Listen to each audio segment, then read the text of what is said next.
இங்கே அதுதான் கலாச்சாரம், பண்பாடு, இப்படித்தான் நாம் இருக்கிறோம். இதை மாற்றச் சொல்வதற்கான உரிமை ஆளுநருக்கு இல்லை.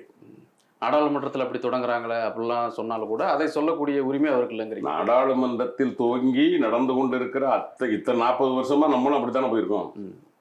இவர் மட்டும்தான் ஆளுநர் இல்லைல்ல. இவர் முதல்ல வந்து ஆளுநர் இல்லை.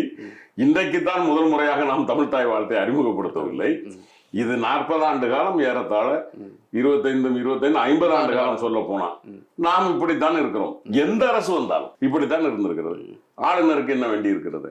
உங்களை யார் வேண்டும் என்று சொன்னது? இப்போ நீங்க என்ன நினைக்கிறீங்க? அதில் ஆளுநர் உரையில் குறிப்பிட்ட சில விஷயங்களை பேசுவதற்கு அவருக்கு ஒரு தயக்கம் இருந்திருக்கு. அதாவது அவர் வந்து இல்லாத பொய்களை அவர் போகிற பக்கம் எல்லாம் பேசிக் கொண்டிருக்கிறார்.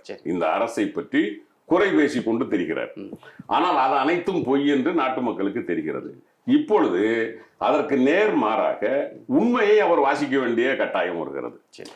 பொய்யை வெளியே பேசி தெரியலாம், அவையிலே உண்மையை பேச வேண்டும். உண்மையை பார்த்து பயப்படுகிறார் ஆளுநர். அதை தரிசிக்க அவருக்கு முடியவில்லை. குற்ற உணர்வு பாதிக்கிறது.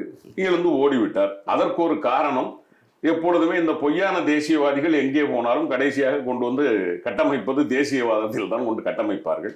அப்படி ஒரு பொய் தேசியவாதத்தை கட்டமைக்க நினைக்கிறேன். அதை பற்றி திமுக பெருசா கவலைப்படலை.